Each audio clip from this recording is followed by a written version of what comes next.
الحمدللہ رب العالمین والصلاة والسلام علی رسولہ الکریم، اما بعد فاعوذ باللہ من الشیطان الرجیم، بسم اللہ الرحمن الرحیم۔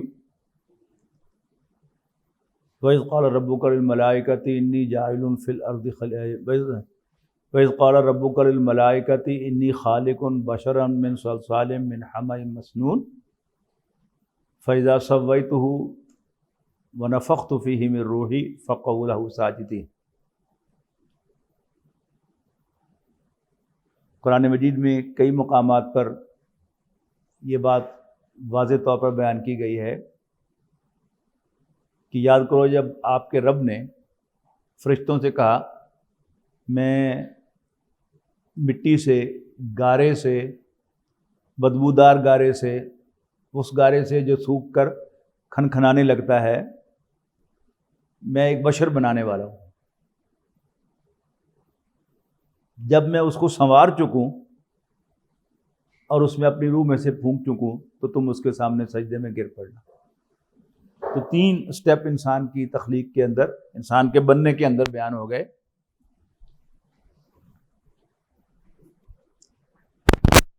ایک ہے انی خالق بشرا،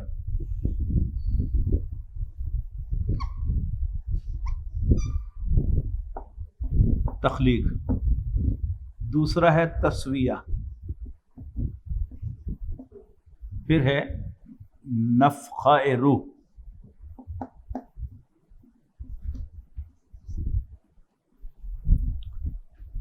ویسے تو تخلیق کا لفظ جو ہے وہ کوئی بھی چیز بنانے کے لیے آ جاتا ہے، لیکن اسپیسیفکلی جب آپ دیکھیں گے تو اللہ تعالیٰ جب ہم کہتے ہیں اللہ نے کیا تو وہ 3 طرح کی کوئی چیز ہوتی ہے، 3 میں سے کوئی ایک ہے امر۔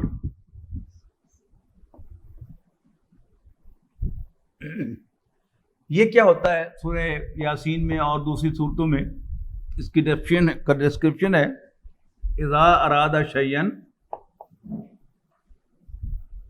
اذا اراد شیئا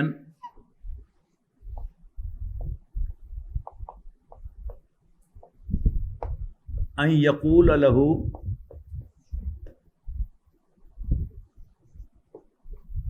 کن۔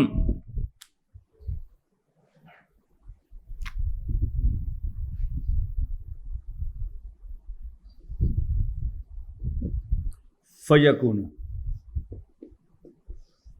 جب اللہ تعالیٰ کسی کام کا ارادہ کرتا ہے، امر کا ارادہ کرتا ہے، تو اس سے کہتا ہے ہو جا، اور وہ ہو جاتا ہے، یہ امر ہے۔ اس میں کیا ہوتا ہے؟ اس میں 2 کریکٹرسٹکس ہمیں نوٹ کرنے چاہیے۔ اٹ ٹیکس نو ٹائم،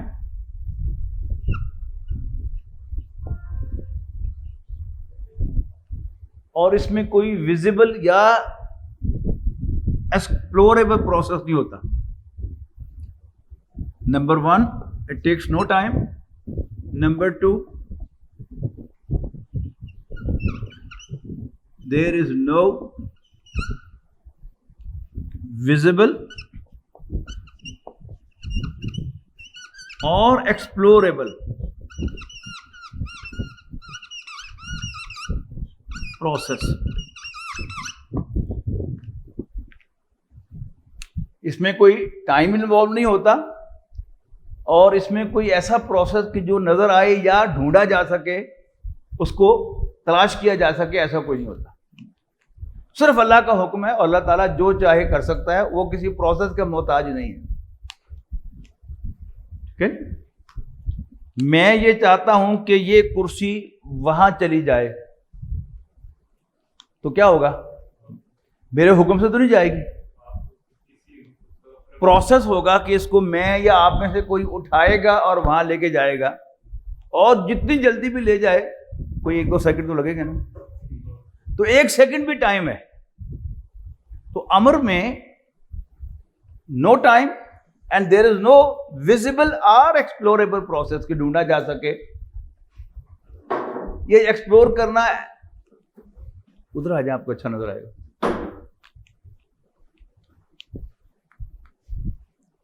یہ جو ہم کہتے ہیں نا ڈسکوری، یہ ڈسکوری کیا ہوتی ہے؟ کبھی غور کیا آپ نے؟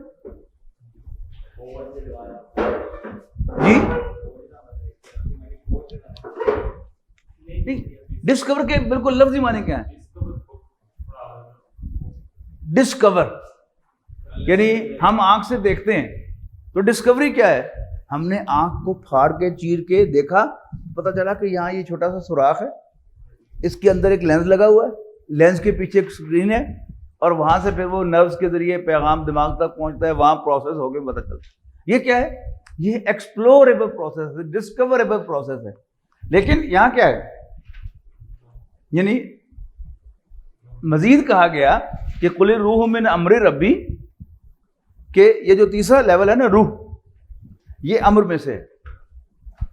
کہ سورہ بنی اسرائیل میں کہا گیا کہ آپ سے پوچھتے ہیں روح کے بارے میں، قل الروح من امر ربی، اے نبی بتا دو کہ روح میرے رب کے امر میں سے ہے، فما اوتیتم من العلم الا قلیلا، اور اس کے بارے میں تمہیں کم ہی علم دیا گیا ہے۔ تو اس کا مطلب ہے کہ ہم اس پروسیس کو کبھی بھی ڈھونڈ نہیں سکتے، پا نہیں سکتے، یہ صرف اللہ کا حکم ہے جس کی بنیاد پر یہ ہوتا ہے۔ اس کے مقابلے میں جو دوسری چیز ہے، یہ تو یہ ایک امر ہو گیا نا، اب دوسرا نمبر 2 کیا ہے؟ تخلیق۔ تخلیق یا خلق کو بھی اس کو کہہ دیتے ہیں، یہ بھی اللہ کا کام ہے۔ الا لہ الامر والخلق، سن لو کہ امر بھی اللہ کا، خلق بھی اللہ کا۔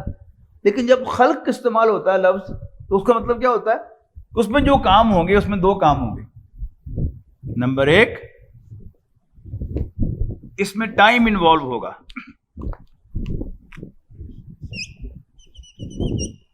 اور نمبر 2، اس کا کوئی پروسیس ہوگا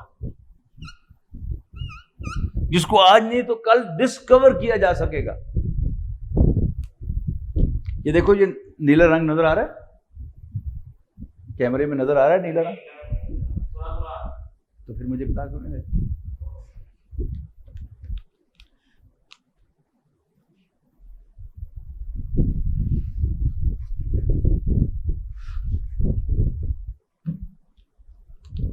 یعنی امر میں نمبر 1 نو ٹائم، نمبر 2 نو پروسیس۔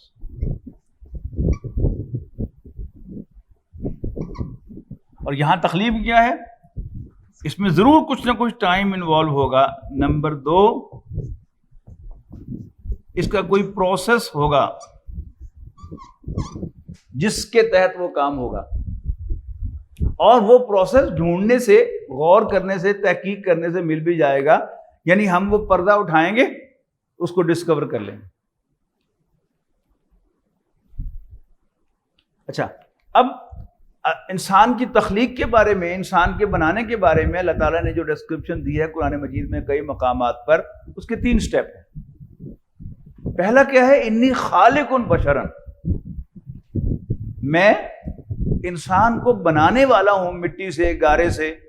تو وہ لفظ تخلیق استعمال ہوا ہے نا، خالق، بنانے والا ہوں۔ تو یہ کیا ہے؟ اللہ تعالیٰ نے انسان کو بنایا مٹی سے، گارے سے، بدبودار گارے سے،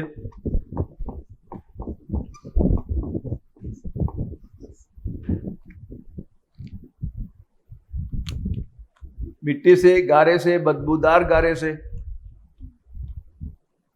اس کے بعد فرمایا کہ پھر اللہ تعالیٰ نے اس کا تسویہ کیا۔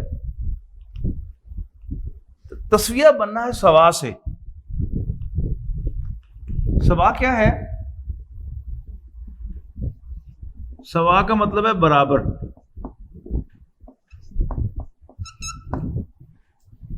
تسویہ کا مطلب کیا ہوا؟ برابر کیا۔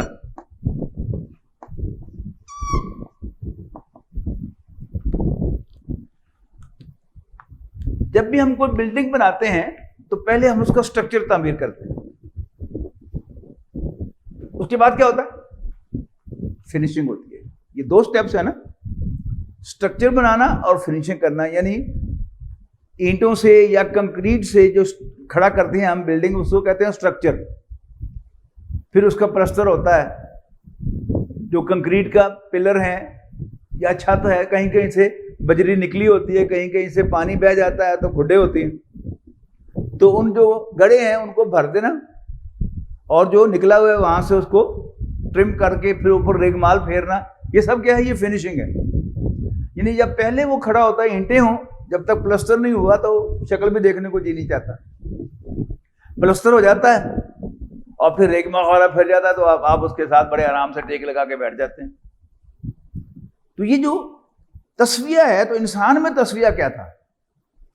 پہلے اللہ تعالیٰ نے انسان کا جسم بنایا اور جسم مٹی سے بنایا. کیا خیال ہے آپ کا؟ آپ کو اندازہ ہے کہ مٹی سے بنا ہے کہ نہیں بنا؟ صرف آپ دین کی بنیاد پر مانتے ہیں کہ مٹی سے بنا ہے، یا آپ کا دل بھی مانتا ہے کہ مٹی سے بنا ہے؟ کیسے؟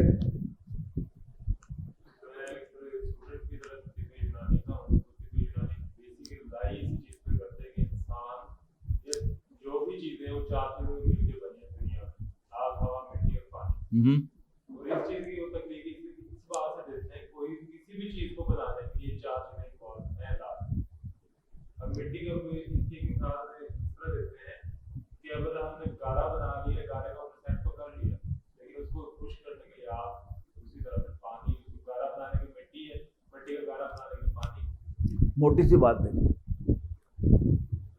مٹی کا کوئی تھوڑا سا پیس لیں گے، اس میں آپ کو کیا کیا ملے گا؟ Nitrogen, carbon, sodium, potassium, iron. انسان کو کریں گے کیا ملے گا؟ یہی ملے گا. ٹھیک ہے، اس میز کا انالیسس کریں گے، اس میں بھی یہی ملے گا. تو انسان مٹی سے ہی بنا ہے.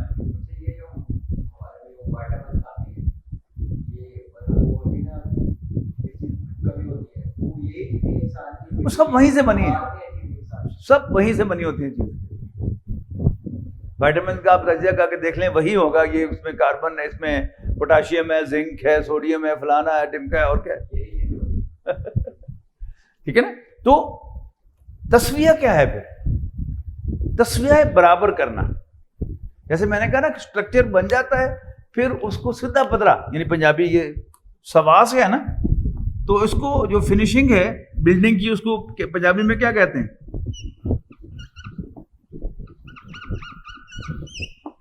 سیدھا پدرا کرنا، برابر کرنا. اچھا، اب انسان کا وہ سیدھا پدرا ہونا کیا ہے؟ ہم نے وہ 3 لیول پڑھے تھے نا تخلیق کے، جو 4 لیولز، جمادات تھے، نباتات تھے، حیوانات تھے، پھر انسان تھا. حیوان اور انسان میں کیا فرق تھا؟ جی،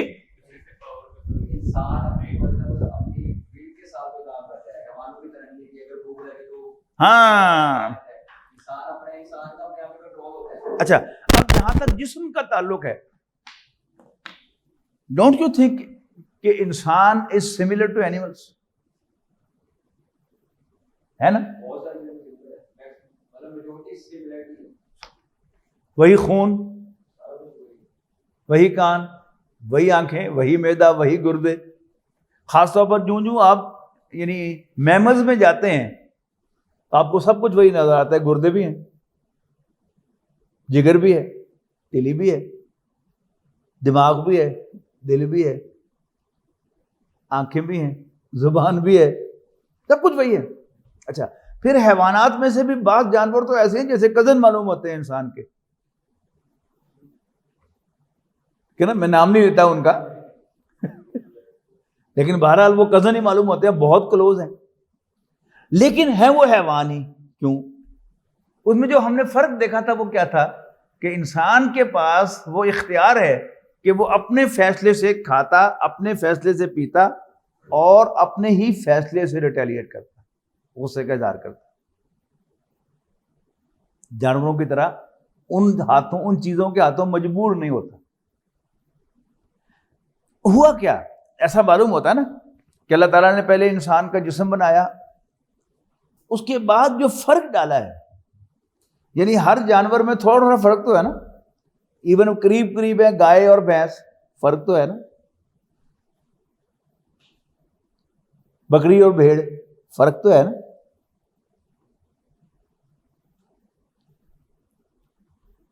تو ان میں فرق ہر جانور کے اندر ہے، لیکن وہ چیز سب جانوروں میں کامن ہے کہ ان کو اپنے جذبات پر کنٹرول نہیں ہے۔ انسان میں یہ کیا ہے؟ اس کو حدیث میں آیا ہے، مصنف عبد الرحمن کی حدیث ہے کہ نبی اکرم صلی اللہ علیہ وسلم نے فرمایا کہ انسان کا پتلا بنا کر اللہ تعالیٰ نے 40 دن کے لیے چھوڑ دیا،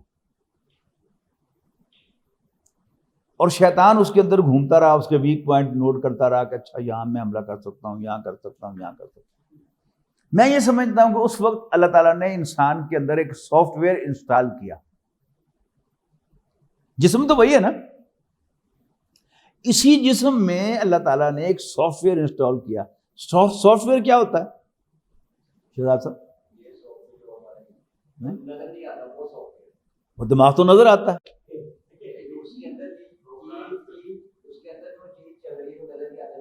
نہیں وہ تو ساری سائنس نے ایکسپلور کر لیا، دماغ کے سب کچھ ڈھونڈ لیا ہے جی، ہاں، جس کو ٹچ نہ کیا جا سکے لیکن اس کا فنکشن جو ہے وہ نظر آئے۔ مثلا ہارڈ ویئر کون کون سے ہیں؟ لیپ ٹاپ ہے، ڈیسک ٹاپ ہے، یہ ہمارے موبائل فونز ہیں، یہ سب ہارڈ ویئرز ہیں، لیکن ان کی ایل سی ڈی پر نظر کیا آئے گا؟ سافٹ ویئر کے مطابق۔ تو وہ سافٹ ویئر نظر نہیں آتا کہیں، لیکن اس کا ایفیکٹ نظر آتا ہے۔ تو اللہ تعالیٰ نے انسان کا تصفیہ کیا اور اس میں ایک سافٹ ویئر انسٹال کر دیا جس کی بنیاد پر جو انسان کو رول کر رہا ہے۔ وہ سافٹ ویئر ہم نے پچھلی جو ڈائیگرام بنائی تھی اس میں کیا تھا؟ وہ انسان تھا۔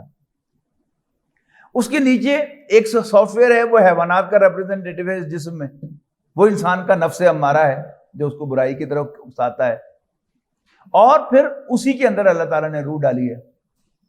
اور احادیث میں، قرآن مجید میں اس کا جو جگہ ہے وہ سینے کے اندر بتائی گئی ہے قرآن مجید میں، اور احادیث سے واضح پتہ چلتا ہے کہ وہ دل ہے۔ یعنی ایک تو وہ دل ہے جو نظر آتا ہے، وہ تو ہارڈ ویئر ہے، اسی کے ساتھ اللہ تعالیٰ نے وہ سافٹ ویئر انسٹال کیا ہے جو نظر نہیں آتا لیکن فیل ہوتا ہے۔ یعنی دماغ سے بہت بیونڈ انسان کو کنٹرول کرنے والا وہ انسان ہے اندر جو نظر نہیں آتا۔ اس کا تعلق ڈائریکٹ، اس کی اپروچ ڈائریکٹ ہوتی ہے، محبت بھی اسی میں ہوتی ہے، نفرت بھی اسی میں ہوتی ہے، غصہ بھی اسی میں، یعنی کنٹرول غصے پر اسی میں ہے، سارا کچھ اسی میں ہے۔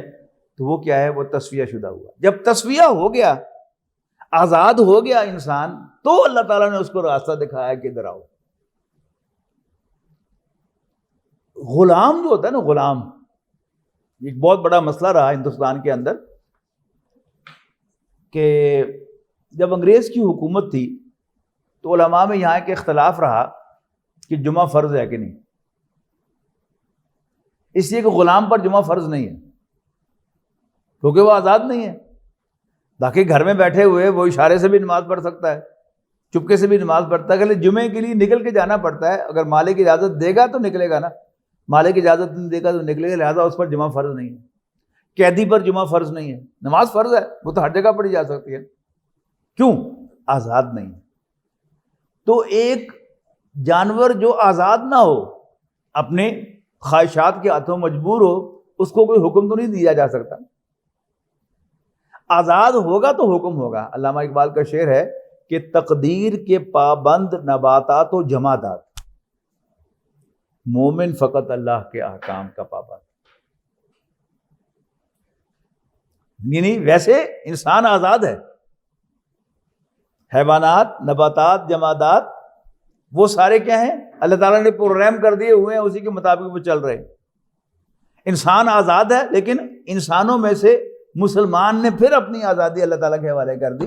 مومن فقط اللہ کے احکام کا پابند، لیکن یہ اپنی مرضی سے اللہ کے احکام مانتا ہے، مجبور نہیں۔ کلیئر ہو گئے؟ پھر جی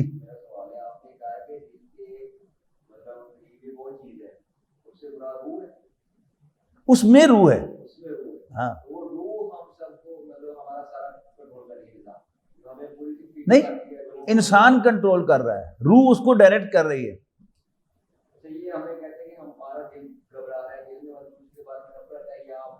ہاں وہ سب یہاں پر ہوتے ہیں، دل کے، نہ یہ دل نہیں، اس کے ساتھ ایک سافٹ دل ہے جو نظر نہیں آ رہا. وہ ڈائیگرام تو بنائی تھی نا، انسان انسان، حیوان انسان، 4 چیزیں نیچے سے آ رہی ہیں، 4 اوپر سے آ رہی ہیں، وہ تو پڑھ لی تھی نا آپ نے. اسی کے اب ایک اور ڈائیگرام بناتے ہیں. پھر اس کے اندر کیا ہے، یہ روح پھونکی گئی، یعنی تخلیق جو تھی یہ اس سے متعلق تھی، اور روح جو ہے وہ اس سے متعلق، امر سے. اب ایک اور ڈائیگرام بناتے ہیں.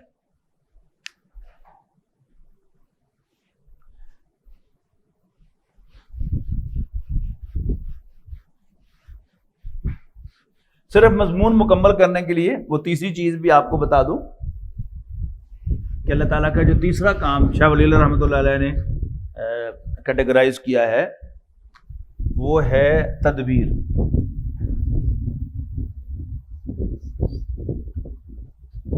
پلاننگ.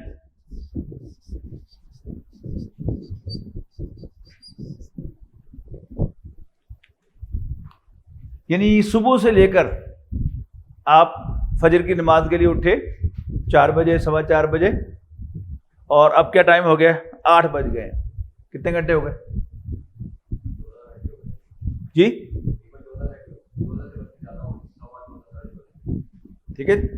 ان 14 گھنٹوں میں آپ سوچیں کہ کتنے ایونٹس تھے جو ان لائن آئے تو آپ یہاں بیٹھے ہوئے ہیں. اگر ان میں سے کوئی ایک لنک بھی مس ہو جاتا تو we would not have been here. ان سارے جو فیکٹرز ہیں ان کو اکٹھا کر کے ان لائن لانا، یہ کیا ہے؟ اللہ کی تدبیر ہے. اللہ تعالیٰ کے پاس اختیار ہے نا کہ وہ کوئی کام کرنا چاہے امر سے کر دے، حکم دے کر، یا تخلیق سے کرے. عام طور پر ہمارے کام تخلیق سے ہوتے ہیں، لیکن ان تخلیق میں بھی اللہ کی تدبیر کار فرما ہوتی ہے.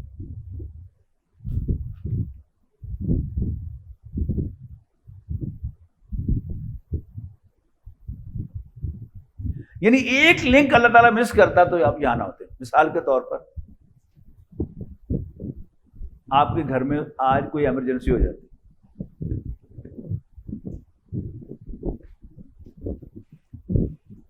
اور ایمرجنسی کب ہو سکتی تھی؟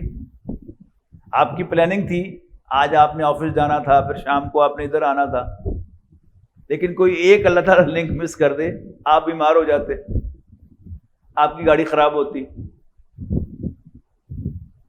آپ کو کوئی مہمان آ جاتا،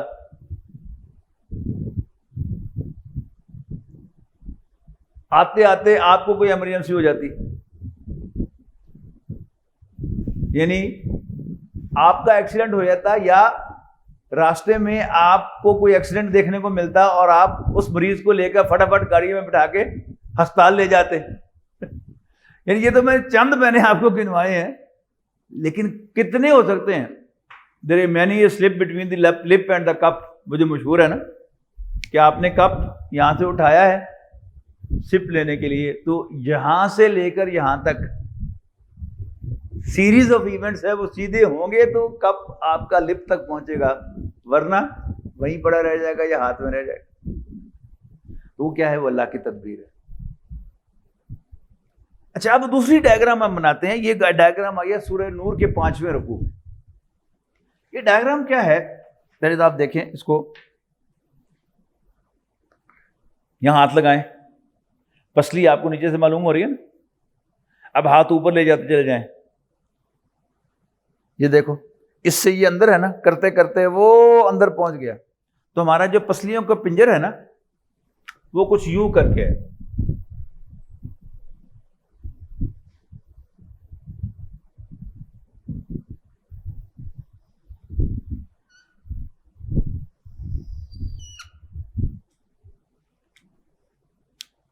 جیسے پرانے زمانے میں جب بجلی نہیں تھی تو دیے جلائے جاتے تھے گھروں میں. تو دیا کہاں رکھا جاتا تھا؟ ایک تاک میں رکھا جاتا تھا. تاک کیا تھا؟ وہ اس شکل کا ایک، یعنی ایک گڑا سا بنا ہوتا تھا دیوار میں، نیچے سے براؤڈ، اوپر سے ٹیپرنگ. یہاں پر دیا رکھا جاتا تھا. یہاں دیا بجھتا نہیں تھا. کیوں؟ یعنی جو ہوا ادھر سے آئے گی، یہ بھی اندر پڑا ہوا ہے، اس کو نہیں آگ لگے گی. جو ادھر ہی سے آئے گی وہ بھی نہیں لگے گی. پیچھے سے دیوار بند ہے, لہذا جو ادھر سے ہوا آئے گی وہ بھی نہیں اس کو لگے گی. کیوں؟ جب تک کراس وینٹیلیشن نہ ہو ہوا نہیں لگتی. بجلی چلی جائے, آپ ایک طرف کی کھڑکی کھول دیں, گرمی پھر بھی آپ کو لگتی رہے گی. آپ اپوزٹ کھڑکی کھولیں گے تو ایک دم موسم بہتر ہو جائے گا, اس لیے کہ ہوا تب جائے گی. اس کو طاق کہتے تھے, عربی میں مشکات, انگلش میں نش. کہا گیا کہ اللہ نور السماوات والارض, اللہ آسمانوں اور زمین کے لیے روشنی کی مانند ہے. مثل نورہ کمشکات فیہا مصباح, اللہ کے نور کی مثال بندہ مومن کے دل میں ایسے ہے جیسے کوئی ایک طاق ہو, اس میں کوئی چراغ ہو اور چراغ شیشے میں پڑا ہوا ہو. تو اس میں یہ جو ہے یہ کیا ہے؟ یہ سینہ ہے. پھر اس کے اندر کیا ہے؟ انسان کا دل ہے, اس کو شیشے سے تعبیر کیا گیا ہے. عام صوفیہ کے کلام میں, شاعری میں شیشہ دل کہا جاتا ہے نا اس کو.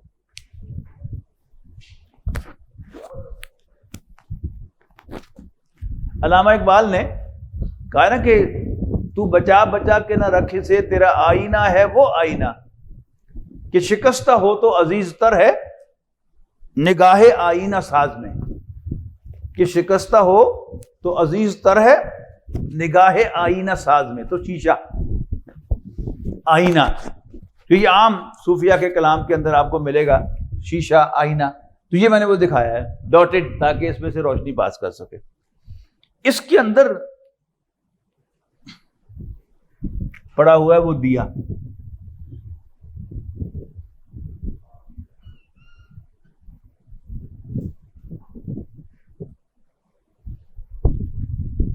ٹھیک ہے جی. اب دیے میں سے کیا ہے؟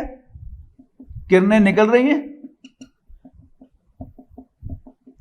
اگر دل صاف ہوگا تو یہ روشنی جو ہے پورے جسم میں سرایت کرے گی.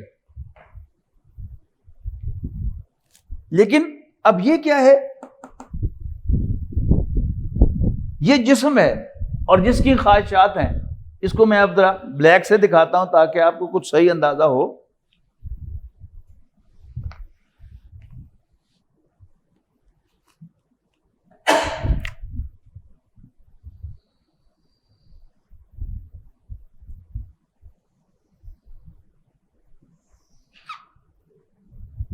اچھا, ادھر سے کیا ہے؟ جو خواہشات انسانی ہیں وہ بھی اس پر اثر انداز ہو رہی ہیں. اور یہ کیا ہے؟ مٹی ہے, کالک ہے.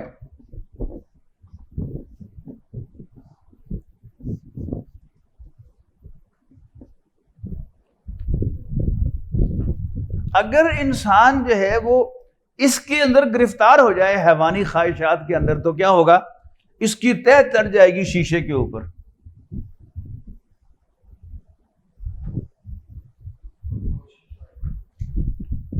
جی, تو اس میں تہذیب کیا ہے؟ یہ روشنی اندر نہیں جائے گی, سوری اندر سے باہر نہیں جائے گی, دل کے اندر ہی دفن ہو گئی. اچھا, اس رکوع میں دو مثالیں دی گئی ہیں. ایک تو یہ ہے کہ جس میں وہ کالا ہو گیا, اب کیا ہے؟ اندر سے روشنی باہر نہیں آ رہی, تو یہ سارا سینہ جو ہے اس کا یہ کالک ہی کالک رہ گئی اس میں. دوسرا دل کیا ہے؟ یعنی حضرت ابوبکر رضی اللہ تعالیٰ عنہ کا دل یا حضرت خدیجہ کا دل وہ صاف ہے بالکل, انہوں نے صاف رکھا ہے اس کو, چپکایا ہے. نتیجہ کیا ہے کہ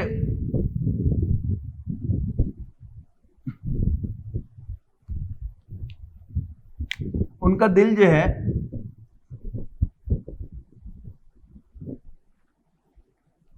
کہا گیا ہے کہ اگر فرض کرو یہ شیشہ جو ہے, یہ جو بلب ہیں ان کے اندر ایک فلمنٹ جل رہا ہے اور فلمنٹ کے باہر یہ شیشہ ہے. اگر یہ شیشہ ہیرے کے ٹکڑوں کا بنا ہوا ہو تو کیا ہوگا؟ وہ لائٹ جو ہے, وہ تھوڑی سی لائٹ جو ہے وہ کئی گنا ہو کے باہر نکلے گی اور اس کا ہر ٹکڑا جو ہے وہ چمکتا ہوا ستارہ نظر آئے گا. تو اس کا نتیجہ کیا نکلے گا؟ اس کے اندر جو روشنی ہے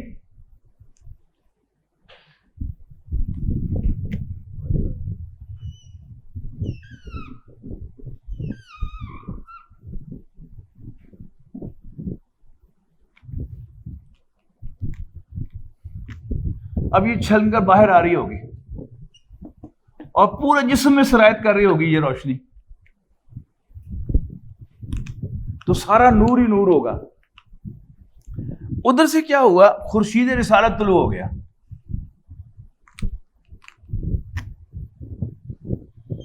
خورشید کسے کہتے ہیں پتہ ہے؟ سورج کو. اور رسالت کسے کہتے ہیں؟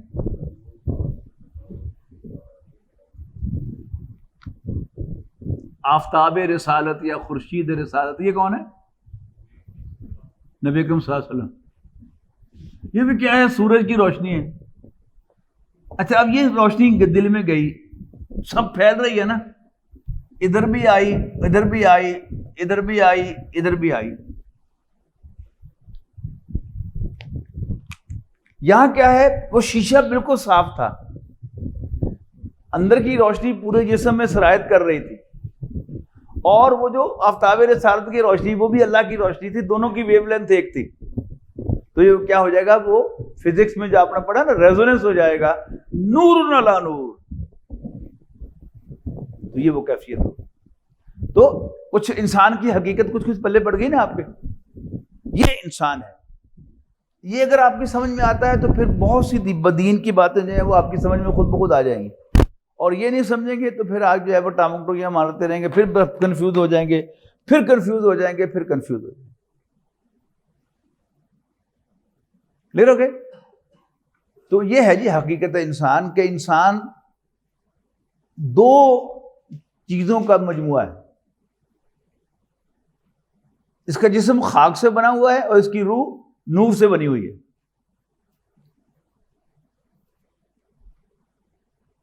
نور کی روشنی کیا ہے؟ نور کی رفتار کیا ہے؟ بلا روشنی کی رفتار کتنی؟ 1,86,000 میل فی سیکنڈ. اور آئنسٹائن کیا کہتا ہے کہ جب کوئی آبجیکٹ ویلوسٹی آف لائٹ سے موو کرتا ہے تو وہ انرجی بن جاتا ہے. اس کے لیے ٹائم انفینٹ ہو جاتا ہے اور ڈسٹینس زیرو ہو جاتا ہے. اچھا اب جب ہم سوتے ہیں کیا ہوتا ہے؟ ہمارا وہ سافٹ ویئر ڈیٹیچ ہوتا ہے ہمارے جسم سے. تو گھڑی پر ہم دیکھتے ہیں کہ ہمیں اونگ آئی صرف 25 سیکنڈ کی. یہ رات کو آپ پڑھ رہے تھے، صبح امتحان ہے، ٹھیک ہے جی، آپ نے صبح کو پریزنٹیشن دینی ہے فارسٹ کی، آپ تیاری کر رہے ہیں، رات کا 1 بج گیا، آپ نے دیکھا 1:05 اور 10 سیکنڈ ہو گئے. اس کے بعد کیا ہوا؟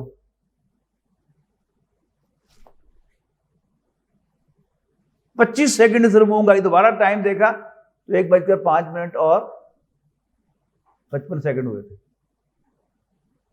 لیکن آپ نے اس دوران خواب کیا دیکھا کہ آپ کراچی گئے ہوئے تھے اور کافی سارا کام بھی کیا آپ نے، یا آپ امریکہ گئے ہوئے تھے اور عین ممکن ہے آسمانوں پر گئے ہوئے، اللہ میاں سے بھی مل کے آ گئے. ہوتا ہے کہ نہیں ہوتا ہے؟ What's the difference?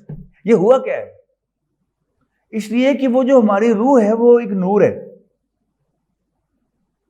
اور پھر اس کے ساتھ جو سفر ہوتا ہے انسان کا وہ ویلوسٹی آف لائٹ سے ہوتا ہے، اور پھر اس کے لیے ٹائم انفینٹ ہو جاتا ہے، ڈسٹینس زیرو ہو جاتا ہے.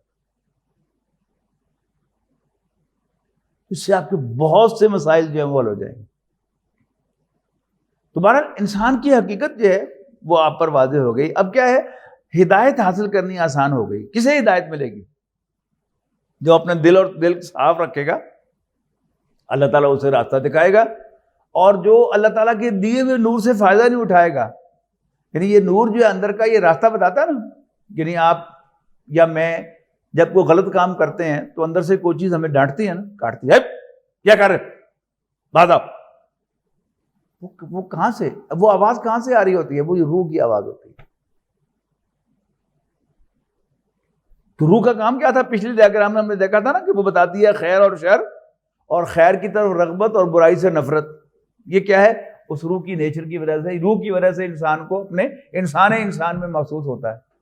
اور اگر انسان اس کے اگینسٹ جاتا ہے تو پھر روح انسان کو ڈانٹتی ہے، یہ کیا کر بات آ جاؤ. یہ ہے اصل حقیقت انسان. اسی سے پھر ہدایت منسلک ہے. یعنی جو شخص اپنے دل کو پاک اور صاف رکھتا ہے وہ آگے بڑھ کر ہدایت کو قبول کرتا ہے. ورنہ کیا ہے؟ پھر نبی جو ہے وہ آ کر اس دل کو صاف کرتا ہے. جب وہ اس کی بات سنتا ہے پھر کیا ہے, ہم کبھی نیکی کی طرف مائل ہوتے ہیں, کبھی برائی کی طرف, پھر دین کی بات آتی ہے, قرآن پڑھتے ہیں تو پھر دل تھوڑا سا صاف ہو جاتا ہے, پھر دنیا دار ہو جاتے ہیں, پھر گندا ہو جاتا ہے. یہ ہے انسان کی کل حقیقت.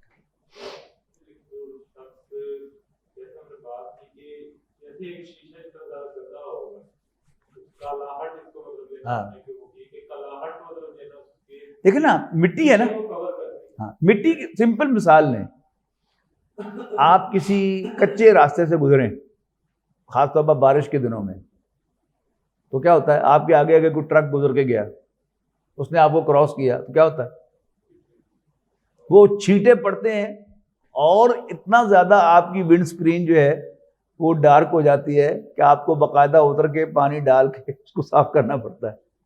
مٹی جو ہے اس کی ویزیبلٹی ختم کر دیتی ہے. تو یہ کیا ہے, یہ نیچے مٹی ہے نا کالی, یہ ایک طے, دوسری طے, تیسری طے, چوتھی طے, صاف صاف آپ صاف کرتے رہیں. نارملی ہمارا, ہم عام انسان ہے نا, ہمارا کیا معاملہ ہے کہ کوئی نیکی بھی کر لی, ساتھ ساتھ کوئی کھے بھی کھا لے. اب وہ کھے کیا ہے, وہ مٹی ہے نا, تو اس کے کچھ اثرات ہوئے, پھر اللہ اللہ کیا, توبہ طیب ہو گئے, پھر صاف ہو گیا, پھر کوئی گڑبڑ کر لی, پھر صاف ہو لیا, پھر توبہ کر لیا. جب آپ نیکی کی طرف مائل توبہ کریں گے تو آپ کو اپنا محسوس ہوگا کہ دل صاف ہے, لیکن جب ہم برائی میں ملوث ہوں گے تو معلوم ہوگا کہ جیسے دل جو ہے وہ گندا ہو گیا.